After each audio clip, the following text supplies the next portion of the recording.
Hi everyone, I'm Lucy, and welcome to English Scenes Conversation channel. Today, we're diving into a really fascinating topic, the US presidential election. We're going to learn how voters choose a president, understand the unique system called the Electoral College, and why some states are called swing states. This conversation will give you a glimpse of how Americans decide their leader.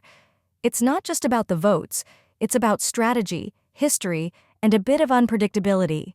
So get ready to hear some interesting insights and see if you can catch the key vocabulary along the way. Let's get started. Dad, everyone has been talking about the election at school recently. Why is it such a big deal? Well, it's the time when we get to choose the next president. Imagine it as picking the person who will lead the country for the next 4 years. Wow, that sounds important. It's like being the boss of the whole country. So how does it work? It starts with candidates from the two main political parties, the Democratic Party and the Republican Party. Each party picks one person to run for president. What's a political party? Think of a political party like a team. Each team has its own ideas about what's best for the country. The Democrats and Republicans are the biggest teams, but they have different ideas. What's the difference? Well, Democrats usually support government programs to help people, like healthcare, education, and protecting the environment. They believe the government should play a big role in people's lives. And guess what? Their symbol is a donkey. A donkey? Why would they pick that? It's actually pretty interesting. The donkey stands for strength and hard work. It may not be the fanciest animal, but it's tough and determined, just like the ideas Democrats support. What about the Republicans? The Republicans, on the other hand, believe in a smaller government. They think people should have more freedom to make their own choices, like how to spend their money or run their businesses. Their symbol is an elephant. An elephant?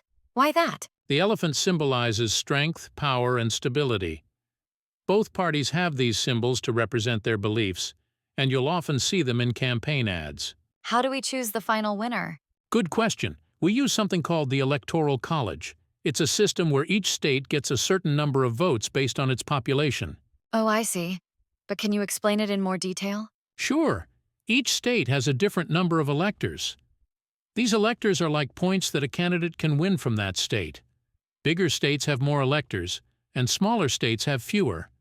For example, based on the latest census as of the 2024 election, California has 54 electors, Texas has 40, and Florida has 30. Smaller states like Wyoming have just 3. So it's like a scoring system? Yes, that's a good way to put it. To win the election, a candidate needs at least 270 of these electoral votes. But why do we use this system? Wouldn't it be easier to just count everyone's votes? The Electoral College was designed to ensure that states with smaller populations can have a voice, not just the states with the larger populations. It tries to balance the influence of big and small states so that both have a fair impact. Also, the number of electoral votes is adjusted after each census based on population changes across the states. I think I understand now. It's not just about getting the most votes, but about making sure all states matter. Exactly. If we only counted the total number of votes, large cities might decide the election, and smaller states could be overlooked. The Electoral College helps make sure that even small states have a voice. Dad, what are swing states? Do they swing back and forth like a swing on a playground? That's a funny way to put it, Mia. And in a sense, yes. They're called swing states because they often switch between voting for either party. That's what makes them so important in elections. Oh, so they're really like the deciding states. I see why candidates would want to focus on them. Exactly. Has anyone ever gotten more votes from people but still lost the election because of the Electoral College? Yes, it has happened a few times in history. For example, in the 2000 election, one candidate got more votes from people, but the other won more electoral votes and became president. I think I can understand that. If we only count total votes, big cities might control the result, and small states wouldn't have much say. The system isn't perfect, but it tries to keep things balanced, right? That's exactly it, Mia. The Electoral College is designed to make sure all parts of the country have a voice, even if it sometimes looks unfair. What happens if a candidate wins 270 electoral votes? Once they reach 270, They're called the president-elect. Then, they prepare to take office. On January 20th, they have a ceremony called the inauguration, where they officially become president.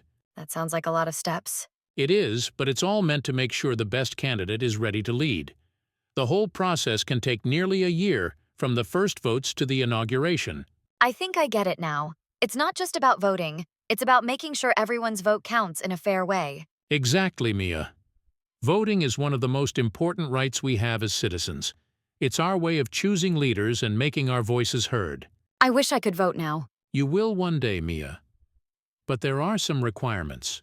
To vote in the U.S., you have to be at least 18 years old, a U.S. citizen, and registered to vote in your state. So I have to wait until I'm 18? Yes, but that's not a bad thing.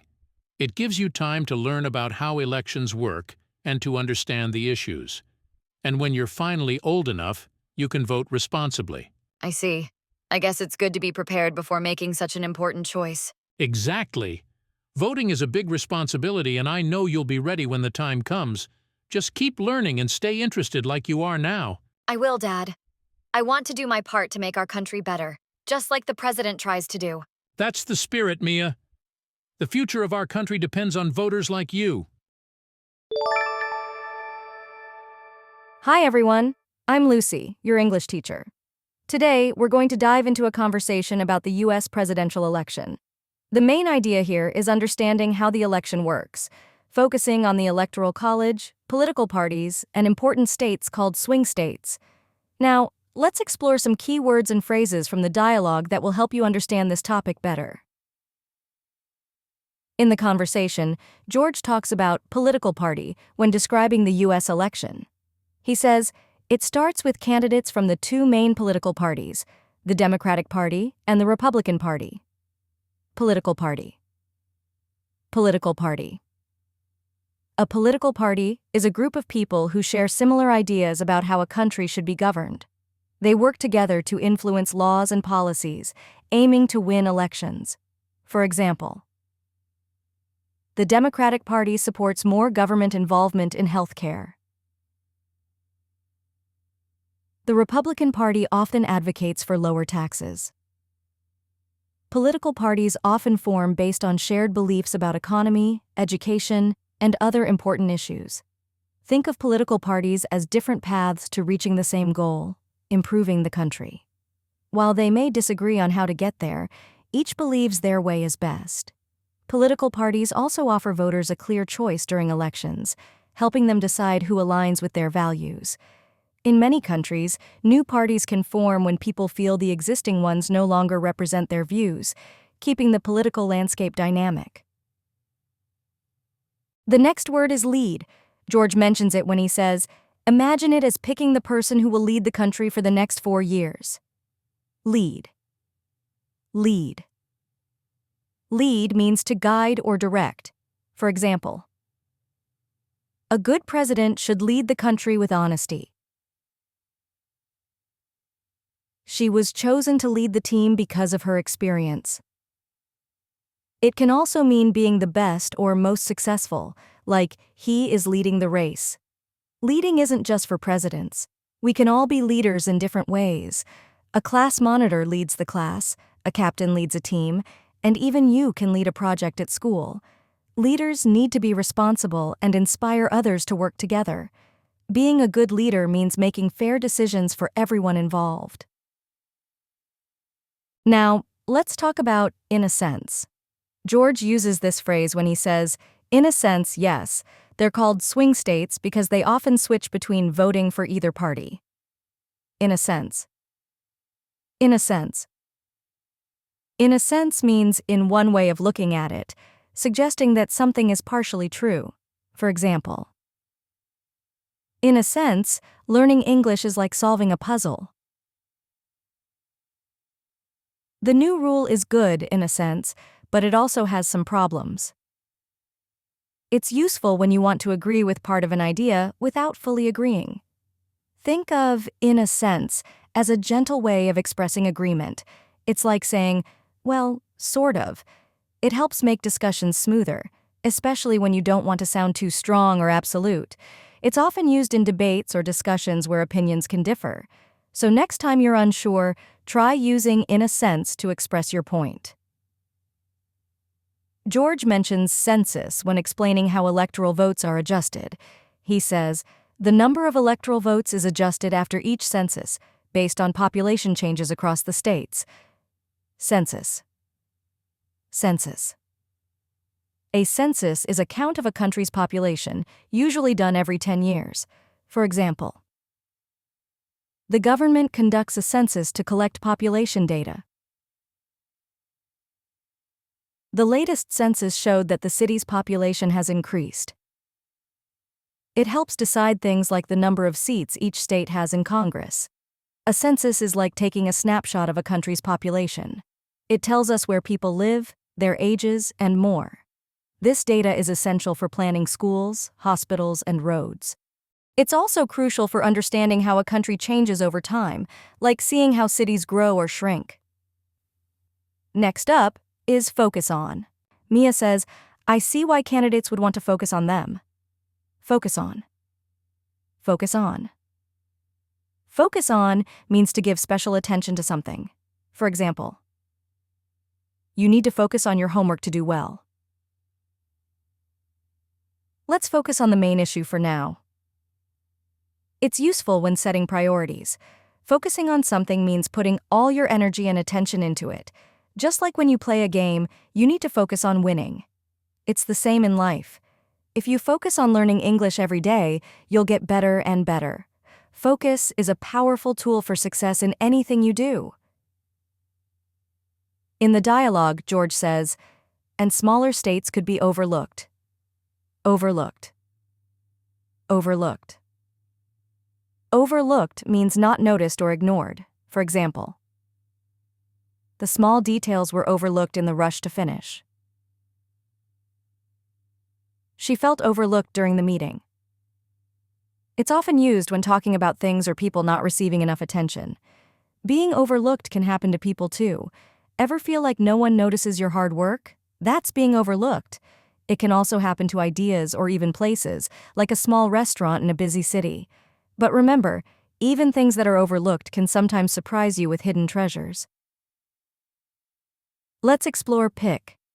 George uses it when he says, "Picking the person who will lead the country for the next 4 years."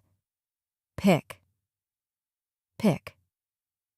Pick means to choose or select. For example, you can pick any book from the shelf. They picked a new leader for the project. It's a simple word for making decisions. Think of picking as making a decision at a crossroads. Sometimes it's as easy as picking an apple from a tree, but other times it's tough, like choosing your favorite ice cream flavor. We pick things every day, from what to eat to what to wear.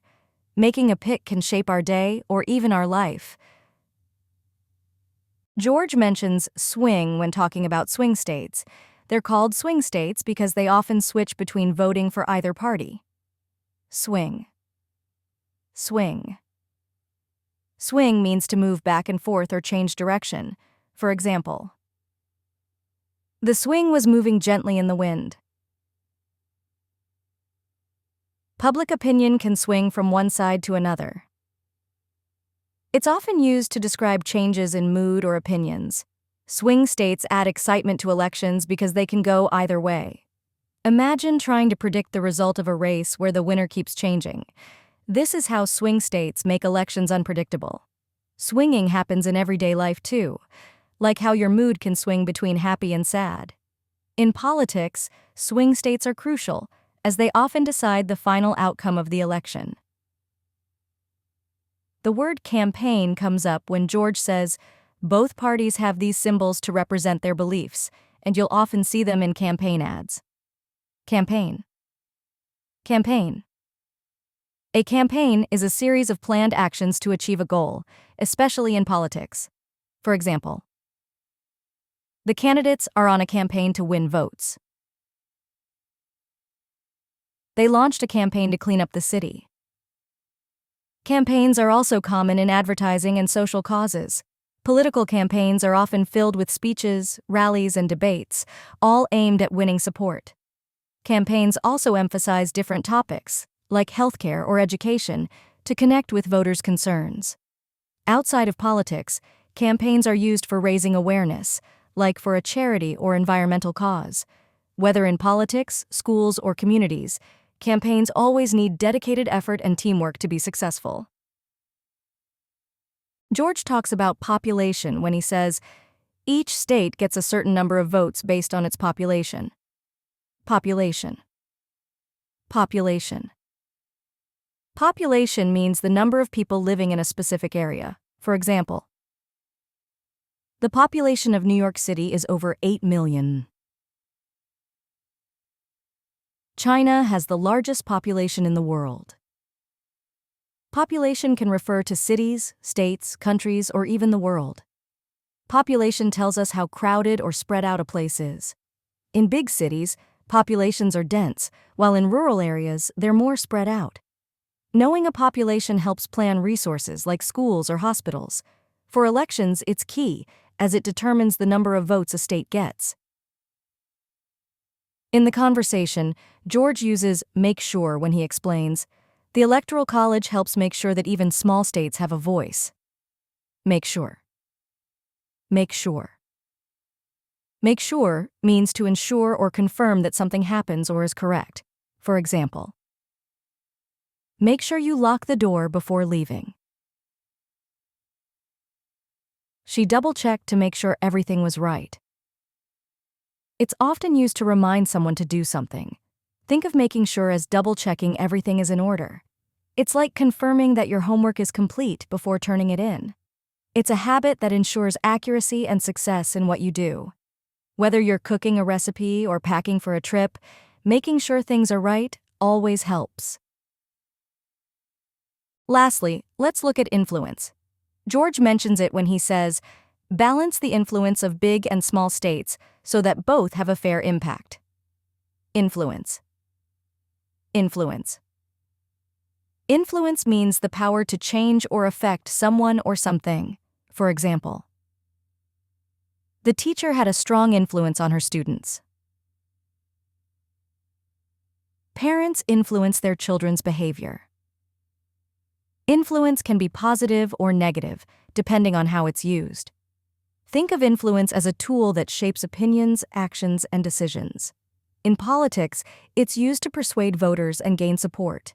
In daily life, you might influence a friend to try a new hobby or join an activity.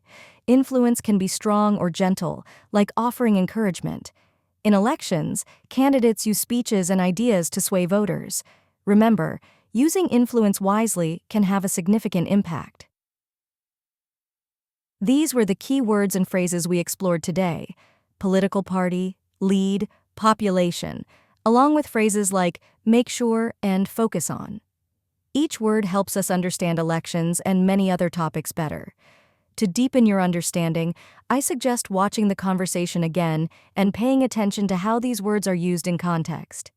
If you have any questions or need further clarification, feel free to leave a comment or ask in our next lesson. Keep practicing, and I look forward to seeing you in the next class.